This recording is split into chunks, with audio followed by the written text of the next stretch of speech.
दोस्तों, भारत राष्ट्रपति पद तक पहुंचे राधाकृष्णन की सारी प्रसिद्धि उनकी पुस्तक इंडियन फिलोसॉफी के कारण है। आपको यह जानकर हैरानी होगी कि ये दोनों भाग चुराए गए थे, राधाकृष्णन के लिखे नहीं थे। मूल रूप से वह एक छात्र जद्दूनाथ सिन्हा की थीसिस थी। राधाकृष्णन उस समय कलकत्ता विश्वविद्यालय में प्रोफेसर थे। थीसिस उनके पास चेक होने आई थी। उन्होंने थीसिस पास करने में 2 साल की देरी कर दी। बड़े प्रोफेसर थे, इसीलिए किसी ने उन पर शक नहीं किया। इन्हीं 2 सालों में उन्होंने इंग्लैंड में अपनी किताब इंडियन फिलोसॉफी प्रकाशित करवाई, जो कि उस बेचारे जद्दूनाथ सिन्हा की थीसिस थी।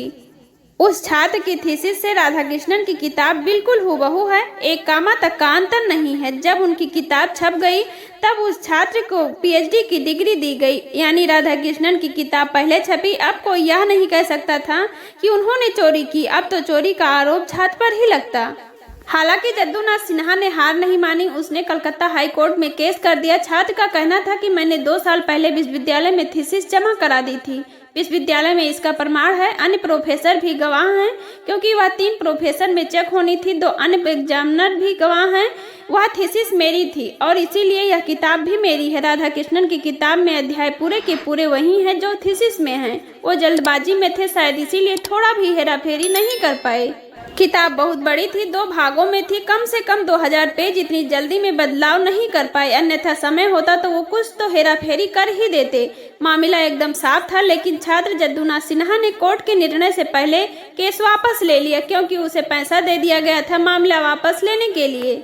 छात्र को राधाकृष्णन ने उस समय 10,000 रुपए दिए थे। वह बहुत गरीब था। उस 10,000 रुपए के उसके लिए बहुत मायने रखते थे। दूसरी बात, राधाकृष्णन इतने प्रभावशाली हस्ती थे कि कोई उनसे बुराई मोल नहीं लेना चाहता था। ऐसे में वास्तविक न्याय की उम्मीद जद्दूनाथ को नहीं रही। राधाकृष्णन ने अपने छात्र की थीसिस चुरा कर इंडियन फिलोसॉफी किताब छपवाई। इसमें कलकत्ता की मॉडर्न रिव्यू में छात्र जद्दूनाथ सिन्हा और उनके बीच लंबा पत्र व्यवहार छपा। राधाकृष्णन सिर्फ यह कहते रहे कि यह एक इत्तेफाक है, क्योंकि शोध का विषय एक ही था। राधाकृष्णन पर लिखी तमाम किताबों में से इस विवाद का जिक्र है।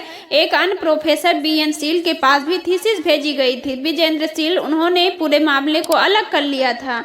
बहुत मुश्किल से राधाकृष्णन ने मामला सेट किया, जज को भी पटाया, जद्दूनाथ को समझाया, तब मामला निपटा। पहले तो ताव में आकर उन्होंने भी मानहानि का केस कर दिया था, पर समझ में आ गया कि अब फजीहत ही होनी है, इसीलिए कोर्ट के बाहर सेटलमेंट करने में जुट गए। बड़े बड़े लोगों से पैरवी कराई। थीसिस चोरी के जवाब में राधाकृष्णन सिर्फ इतना ही कहते रहे कि इत्तेफाक से जद्दूनाथ की थीसिस और मेरी किताब की सामग्री मिलती है।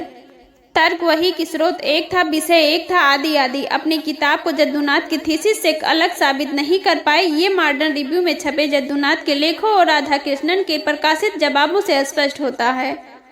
अदालत के बाहर ही मामला सेटल करा लिया, लेकिन जद्दूनाथ सिन्हा की थीसिस और राधाकृष्णन की किताब में पूरी समानता ऑन द रिकॉर्ड है। बाद में उन्होंने प्रकाशन से मिलकर यह साबित कराने की कोशिश की कि किताब पहले छपने के लिए दे दी गई थी, पर प्रकाशन के काम बाद में शुरू किया।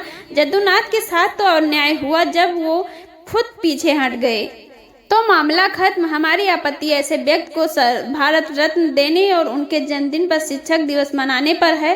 थीसिस चोर डॉक्टर सर्वपल्ली राधाकृष्णन के जन्मदिन को शिक्षक दिवस के रूप में मनाया जाता है, जिन्हें ब्रिटिश सरकार से ठीक उसी वर्ष सर की उपाधि मिली थी, जिस वर्ष भगत सिंह, राजगुरु और सुखदेव को फांसी की सजा हुई थी। 1892 में वीरभूमि जिले में जन्मे जद्दूनाथ सिन्हा का देहांत 1979 में हुआ। आज की वीडियो में बस इतना ही। वीडियो पसंद आया हो तो लाइक, शेयर एंड सब्सक्राइब जरूर कीजिए। जल्द मिलते हैं एक नए टॉपिक के साथ। जय भीम।